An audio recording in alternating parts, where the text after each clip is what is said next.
Welcome to the Frontier Podcast, where we take the internet's best tech articles and transform them into audio so that you can enjoy them on the go. We post new episodes every Monday, Tuesday, and Wednesday morning. Be sure to subscribe to our channels on YouTube and iTunes, or visit us at tfpodcast.io. If you enjoy listening and would like to help support the podcast, we'd really appreciate it. Visit our Patreon and donate. Today's episode was brought to you by Presence Media. They're a Colorado-based online marketing firm that specializes in SEO, web design, video production, and much more. Visit them at presencemediadenver.com. All of those links will be listed below. Today's article was written by Brian Ray. Brian is the founder and CTO of Link Labs.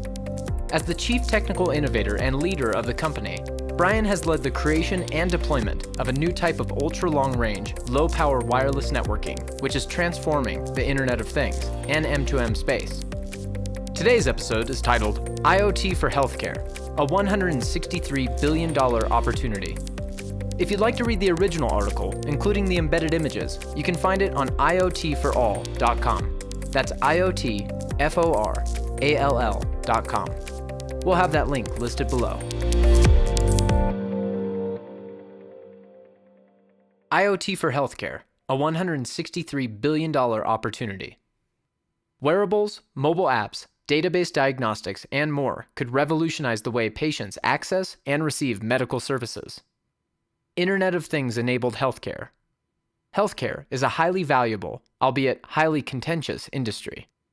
Soaring costs, complex insurance regulations used at times as much for political leverage as for ensuring patient care, overworked doctors and nurses, and ongoing public health issues all influence the way patients interact with medical professionals and other caregivers.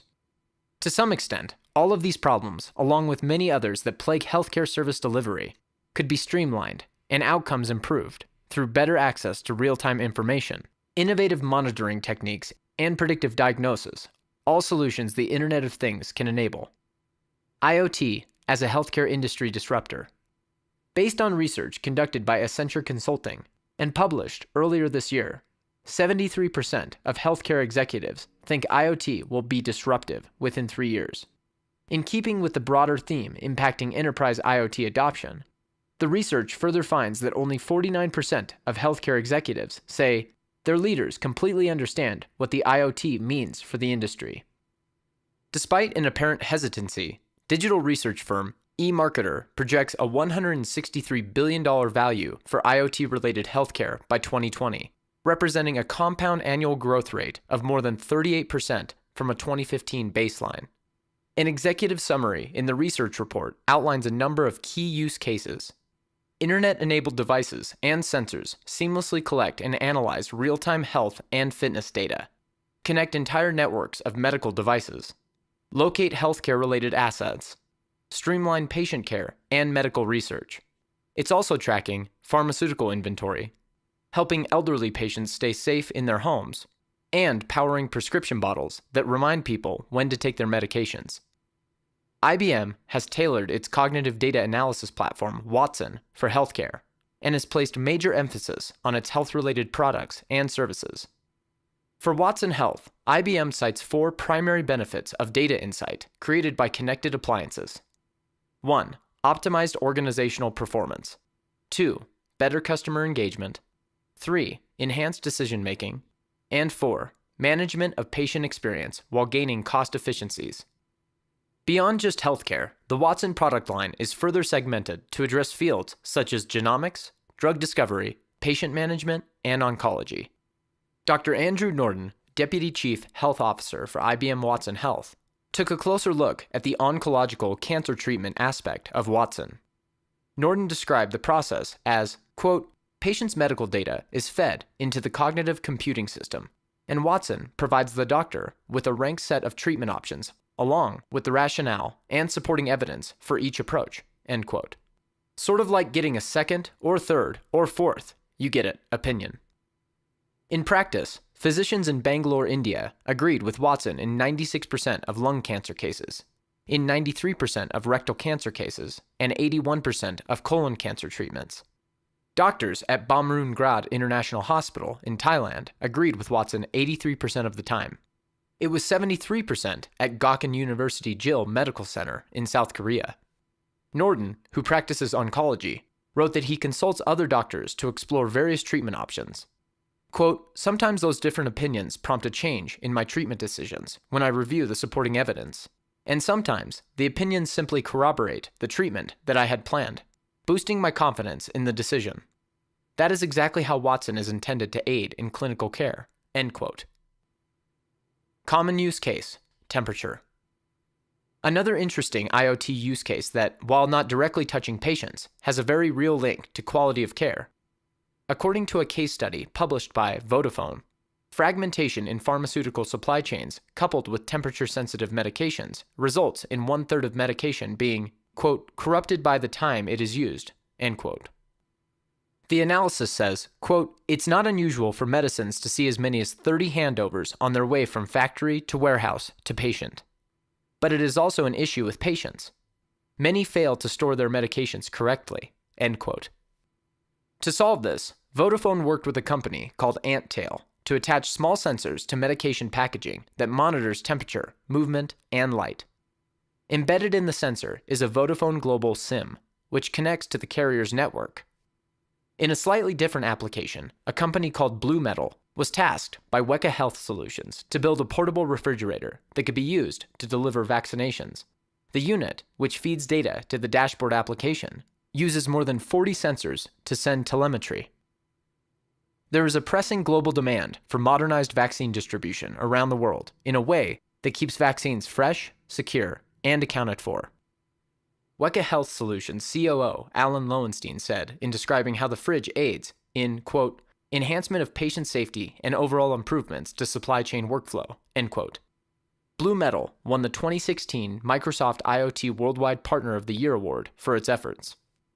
Speaking of Microsoft, another big player in technological enablement of healthcare, the software company's HealthVault, note the security connotation of the name, serves as a platform available to both businesses and consumers to share data generated by electronic health records, devices, and aggregated information made available by health service providers.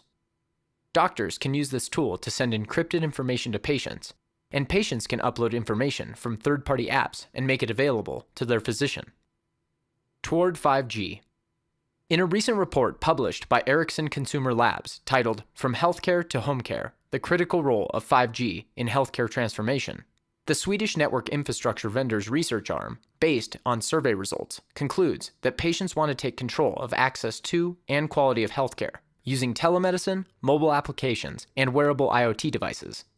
Ericsson researchers suggest that 5G will be needed to support massive machine-type communications and applications with varying data requirements. For instance, the authors write, in remote health monitoring, wearable devices such as heart monitors and glucose monitors require high-frequency updates of the central data repository at low data rates. Existing networks cannot provide the desired quality of support while connecting a large number of such devices. Ericsson recently signed a big multi-party deal with major pharma company AstraZeneca as a subsidiary of China Mobile, and the Wuxi National High-Tech District, a state-sponsored industrial zone in Wuxi, China, meant to foster innovation and investment. According to Ericsson, medical equipment will be connected now using Narrowband Internet of Things, NB-IoT technology, an LTE-based technology standardized in 3GPP Release 13. The goal is to test out equipment integration, certification, and management. Leif Johansson of Ericsson said, quote, "The strategic partnership demonstrates how the government and the industry can work together to create an innovative ecosystem for China's healthcare industry. We anticipate that AstraZeneca and Ericsson will play more important roles in promoting the development of IoT for healthcare in China." End quote. Another interesting finding of the Ericsson report is as follows. Quote, "Doctors will become data scientists, and data security will become paramount." End quote. Let's take those one at a time. Security is near universally top of mind when considering an IoT implementation. But when it comes to the medical industry and the array of privacy considerations and mandates caregivers have to adhere to, the importance of end-to-end security is re-emphasized. In an exploration of securing IoT in a healthcare environment, security intelligence writer Michael Ash, associate partner of security strategy risk and compliance at IBM, suggests a threefold approach. Rely on a consortia approach to develop best practices. The Health Information Trust Alliance, for instance, which published a common security framework reference for healthcare security in the IoT era. Training for hospital workers as it relates to IoT security, particularly given BYOD trends. Consider creating an entirely separate subnetwork just for IoT devices. In the event of a security breach, this subnetwork and the devices on it can be effectively isolated from the rest of the network infrastructure, thereby limiting access and damage to the other hospital systems. Doctors as data scientists. The issue here is a little abstract, but to get some insight, I asked a doctor friend his opinion on diagnostics based on automated analysis of patient data. Quote, "The problem to me is liability. If, at the end of the day, I am legally liable for my patient outcomes, I am not going to cede my professional autonomy to data science." End quote.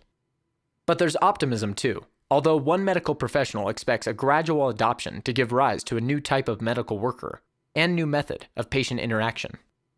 Writing in Healthcare Research Information, Dimitar V. Dimitrov, MD, PhD, suggests IoT and big data in healthcare will create, quote, "personalized preventative health coaches," end quote. These workers will possess the skills and the ability to interpret and understand health and well-being data. They will help their clients avoid chronic and diet-related illnesses, improve cognitive function, achieve improved mental health, and achieve improved lifestyles overall. As the global population ages, such roles will become increasingly important.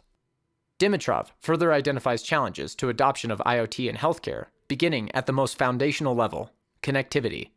From there, he outlines the need for easy device management, APIs that streamline data aggregation into cloud services from various sources and platforms, actionable analytics, and reduced risk based on the ability to, quote, "act on notifications and isolate incidents generated anywhere in the company environment from a single console," end quote. He suggests a proactive approach to IoT, which he sees as inevitable. Quote, "proper training and feedback are mandatory for better deployment. The traditional method of recording a patient's details, i.e. a pad of paper hanging on the patient's bed, is not going to work anymore since such records are only accessible to a limited few and can be lost or scrambled. Health data information will be available in just a tap when information is recorded electronically, once security and privacy issues are met," end quote. Thanks for listening. You can find more episodes just like this at tfpodcast.io. We post new episodes every Monday, Tuesday, and Wednesday morning. Be sure to subscribe to our channels on YouTube and iTunes, or visit us at tfpodcast.io. If you enjoy listening and would like to help support the podcast, we'd really appreciate it. Visit our Patreon and donate. Again, thanks to Brian Ray. You can find more of his writing on iotforall.com. That's iotforall.com. Again, thanks to our sponsor of today's episode, Presence Media. You can visit them at presencemediadenver.com. All of those links will be listed below. Thanks for listening.